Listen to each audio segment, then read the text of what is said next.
Assalamualaikum warahmatullahi wabarakatuh. Kembali lagi bersama kita Pustaka Buruh.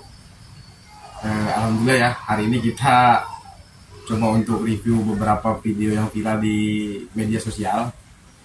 Dan kita sedang akan bahas masalah video-video viral itu. Dan kita bersama Bung Alang hari ini. Coba kita lihat ya video yang viral itu. Singapura gaji 7 juta cukup ijazah SD. Hong Kong gaji 9 juta cukup ijazah SD. Taiwan gaji 11 juta cukup ijazah SD. Korea gaji 15 juta cukup ijazah SD. Jepang gaji 20 juta cukup ijazah SD. Di negara tercinta kita gaji 3,2 juta. Persyaratan: ijazah S14 Pro Max, berpenampilan begal, bisa menjinakkan naga, bisa menjinakkan harimau, menguasai elemen air, api, udara, petir. Nah, itu videonya. Jadi menurut saya video ini menarik tuh ya, karena video ini kan berkaitan tentang dunia kerja lah gitu ya. Nah, pada faktanya memang di Indonesia itu video persyaratan lah, termasuk persyaratan untuk mencari pekerjaan gitu, terlalu banyak syarat tuh, Bung Alang. Tadi kita lihat harus menjinakkan harimau segala macam, walaupun memang itu bukan pada faktualnya itu, cuman mungkin itu seperti istilah gitu lah ya. Punya elemen petir. Nah, itu sebetulnya bagaimana Bung Alang? Kalau kita lihat secara kultur dan kondisi di Indonesia dengan di luar negeri, itu memang ada perbedaan signifikan tentang persyaratan dalam hal penerimaan calon karyawan. Gimana tuh Bung Alang? Kalau itu sih sebenarnya di beberapa negara tidak sama memang ya gitu. Terutama itu berkaitan sama negara yang mengandalkan ekonominya dari industri atau dari perusahaan-perusahaan. Nah, itu biasanya terutama hal-hal semacam ini itu seringkali terjadi pada negara-negara yang penduduknya padat dan dia negara berkembang biasanya ya. Karena kan tujuannya salah satunya itu sebenarnya agar harga tawar buruh itu dia menjadi rendah atau murah, sehingga banyak persyaratan. Kan salah satu dan salah dua persyaratannya tadi harus menjinakkan harimau gitu ya. Salah duanya harus mempunyai elemen air gitu ya istilahnya kan. Iya kan butuh ijazah yang tinggi. Terus kemudian butuh SKCK, butuh kartu kuning dan lain sebagainya lah itulah. Nanti lama-lama kartu hijau juga keluar gitu. Gitu ya. Selain masalah menjinakkan harimau tadi. Nah, itu sebenarnya kalau dilihat secara logis saja gitu ya. Padahal kalau pada faktanya di dunia kerja atau di perusahaan gitu ya, orang yang memiliki ijazah tinggi sekalipun sama orang yang mempunyai ijazah SD gitu ya, terkadang ditempatkan di tempat yang sama gitu kan. Banyak lah, bukan terkadang, banyak, meskipun tidak selalu ya, tapi banyak. Nah, sehingga harusnya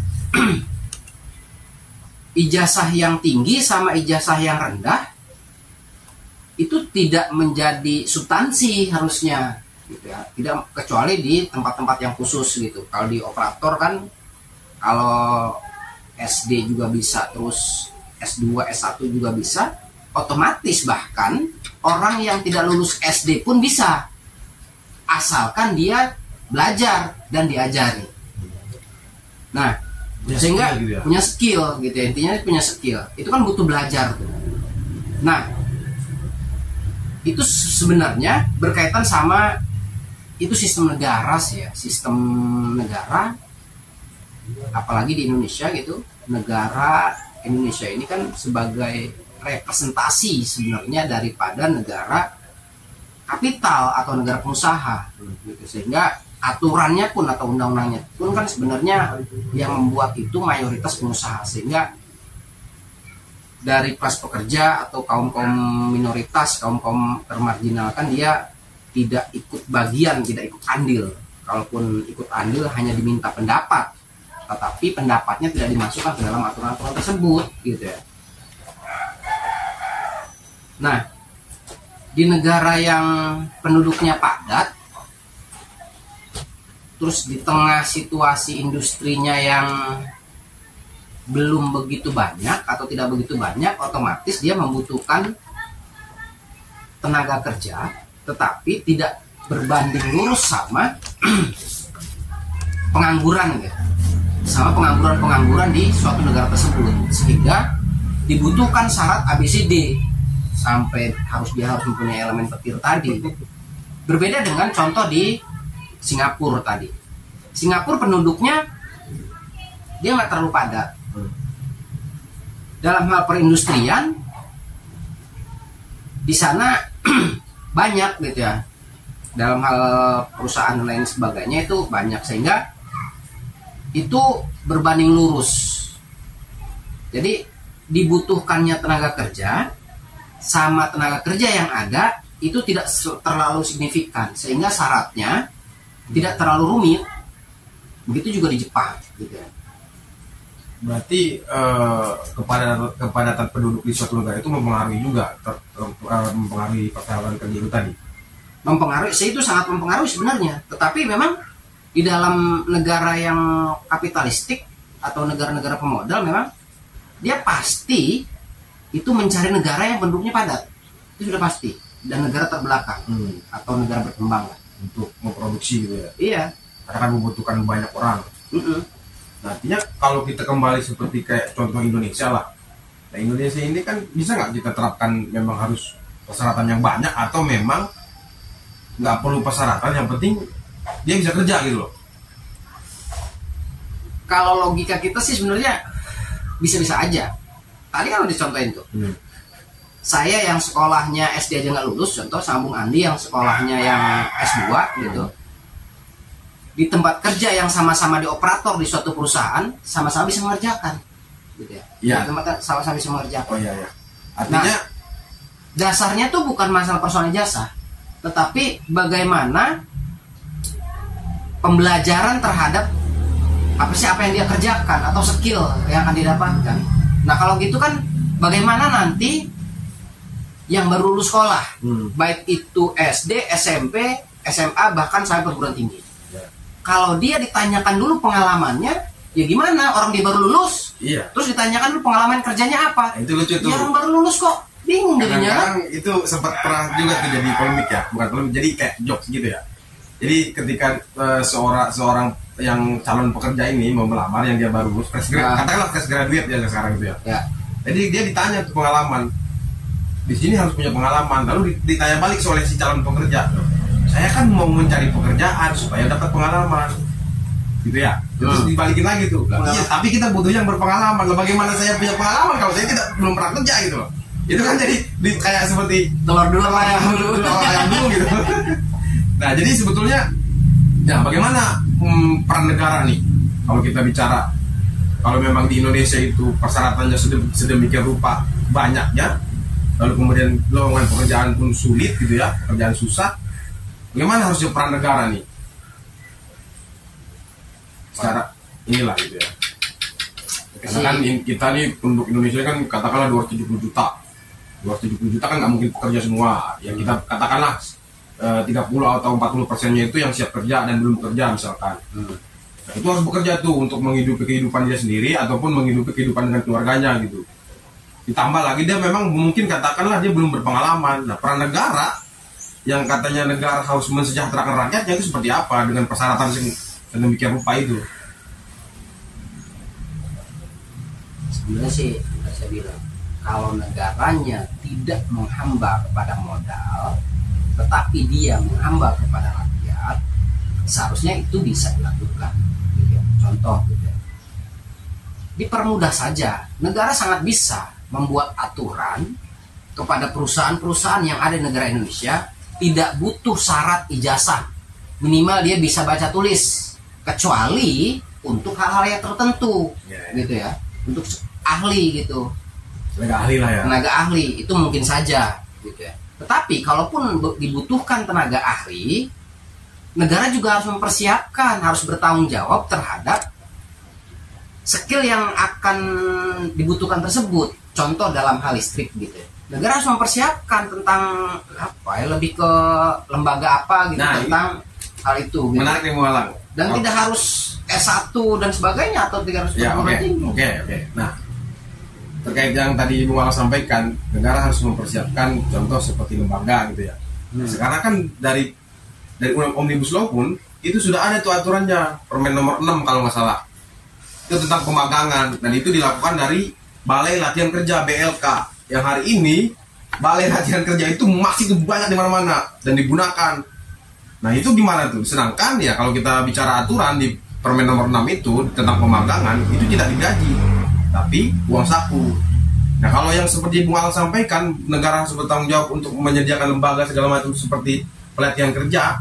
Ya, negara sudah melakukan, cuman faktanya dan realnya LBK ataupun lembaga pelatihan kerja sekarang ini tuh ada yang menggunakan uang sebagai administrasi, lalu kemudian ditambah tidak ada kepastian dia kerjanya kapan, yang ada hanya seperti menjanjikan, oh kamu daftar dulu ya administrasi sekian, tetapi nggak tahu tuh kepastian kerjanya kapan ataupun pemagangannya kapan. Ditambah lagi ketika dia sudah masuk di pemagangan dan tidak diberikan upah, hanya uang saku. Nah, itu bagaimana tuh? Dan proses setelah pemagangan itu pun tidak jelas. Proses pemagangan itu tidak jelas tuh sekarang. Begitu dia selesai magang di suatu perusahaan, dia keluar, ya nggak tahu lagi tuh mau kemana. Hanya punya sertifikat pernah pemagangan, tapi ketika dia melamar lagi ke suatu perusahaan, dia akan ditanya lagi, oh di sini belum ada lowongan, tapi pemagangan ada.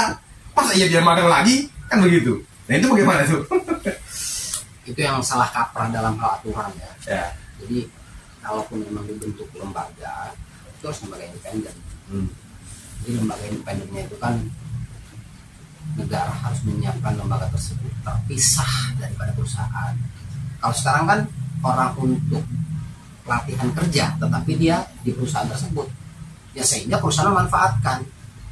Harusnya negara mempersiapkan lembaganya terkait skill apa yang dibutuhkan, bukan diserahkan atau diberikan ke perusahaan, dianggapnya sebagai pemagangan atau LPK dan lain sebagainya.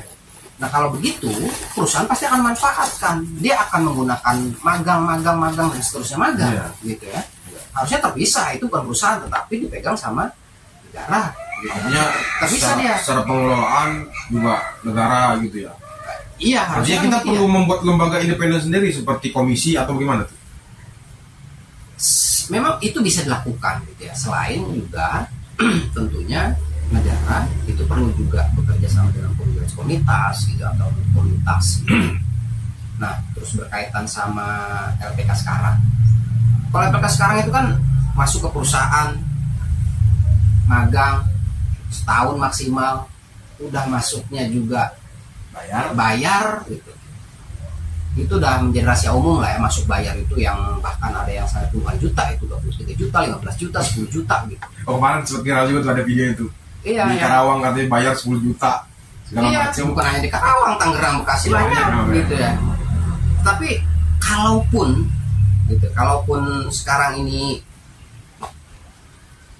ada lembaga, dan saya bilang itu lembaga yang salah kaprah gitu, itu sebenarnya untuk memperkuat atau mempermudah perusahaan saja dalam hal rekrutan, terus kemudian agar upahnya murah, sehingga magang lagi gitu. Nah, itu sebenarnya yang saya maksud dengan salah kaprah dalam hal lembaga gitu sebenarnya. Nah, tadi kan seharusnya saya bilang, bahkan tidak ada lembaga pun kalau memang perusahaannya bersedia, terutama si pemerintah itu bahkan bisa mengeluarkan aturan untuk latihan kerja, contoh selama 3 bulan. Kalau aturan yang lama itu kan 3 bulan dia dianggap training kerja gitu, sebagai mendapatkan keterampilan kerja, skill dan sebagainya. Oh, dulu tetap sebelum ke pegawai tetap ya? Iya, sebelum pegawai tetap. Setelah 3 bulan, jadi akan menjadi karyawan tetap gitu, sebagai pekerja tetap kan. Ya, itu sebenarnya bisa dilakukan, tetapi sekali lagi itu aturan-aturan negara sebenarnya harus harus mengeluarkan aturan yang memang pro rakyat.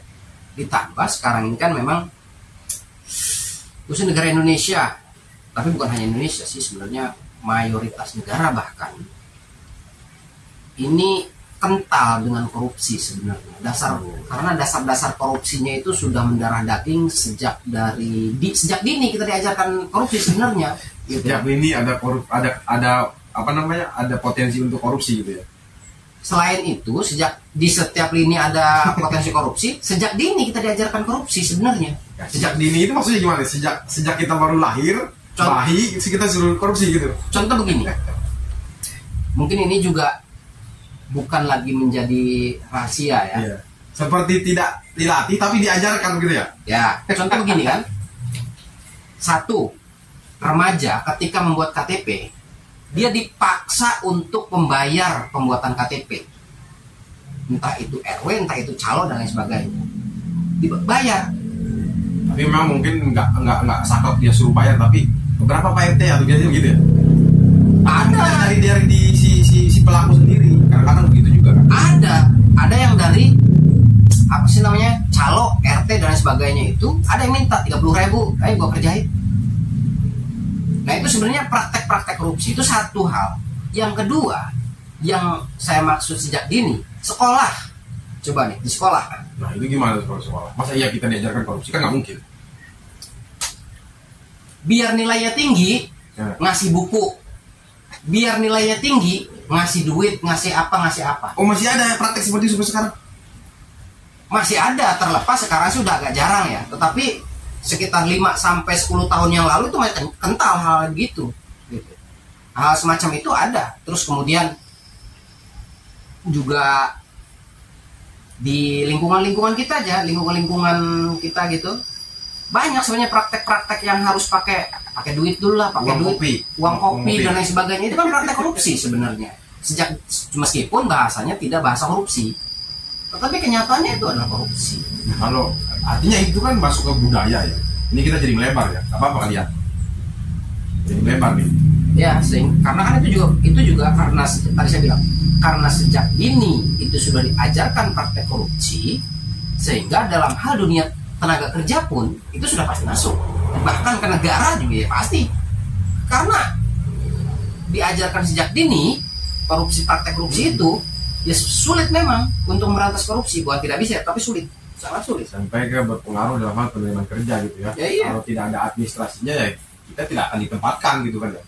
Karena kan korupsi itu menjadi sistem. Nah terkait penempatan kerja ya, saya pernah juga lihat salah satu video dari warga Indonesia yang tinggal di Jepang. Nah dia cerita tuh mengenai dia bagaimana mencari kerja di Jepang.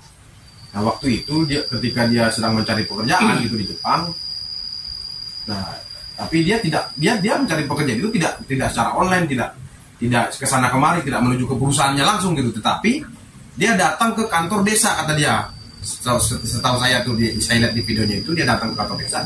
Karena setiap perusahaan yang ada di lingkungan satu desa ataupun satu tempat itu, setiap perusahaan yang membutuhkan tenaga kerja itu akan diberikan pengumuman ke desa. Nanti ketika warga desa itu membutuhkan kerja, dia cukup datang ke kantor desa lalu kemudian dia melamar di desa. Setelah itu administrasi desa lah yang akan berhubungan dengan perusahaan misalkan. Ini ada videonya kalau nggak salah tuh saya lihat. Kerja di luar negeri. Di Jepang. Saya pernah lihat videonya itu, dia sempat cerita gitu pengalaman dia bagaimana. Itu praktek di Jepangnya ya, atau di Jepang. Di Jepang.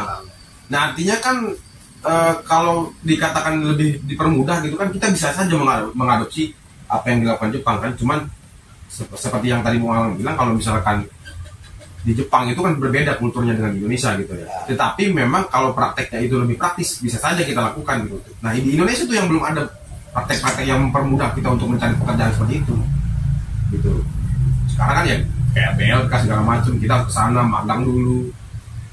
Nah apa sih sebetulnya yang membuat negara itu seakan-akan lemah terhadap rakyatnya sendiri dalam tenaga kerja gitu? Ya kita tahu ya sekarang ya banyak tenaga ataupun warga negara Indonesia yang melakukan pemagangan di Jepang. Di tempat saya juga ada tuh balai latihan kerja yang dilakukan ke Jepang ya, minimal tapi dia bisa bahasa Jepang dulu lah.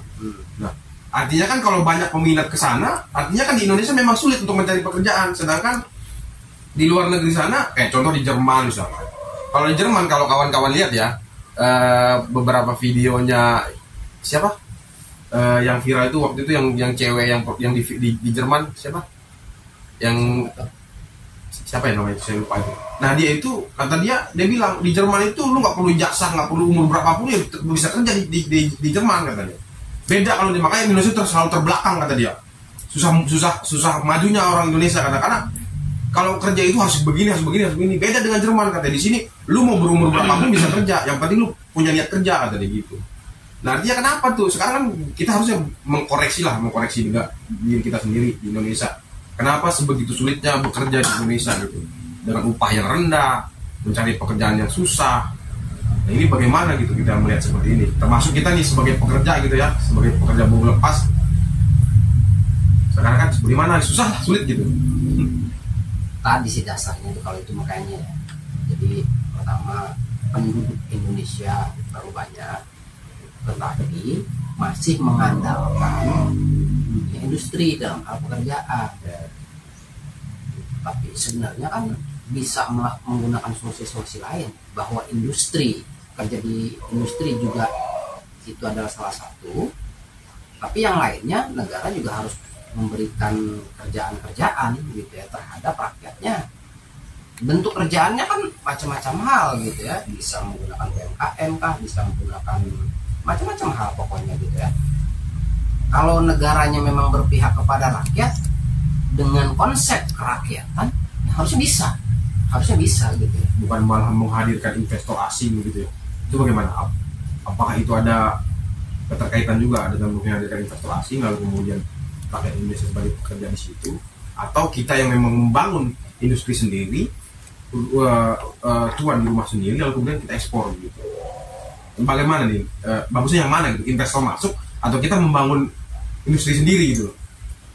Ya kalau masalah bagus di antara dua ya pasti bagus membangun sendiri lah gitu ya. Ya. Tetapi kan memang karena negara bukan hanya Indonesia, tetapi salah satu Indonesia itu masih mengandalkan terhadap industri.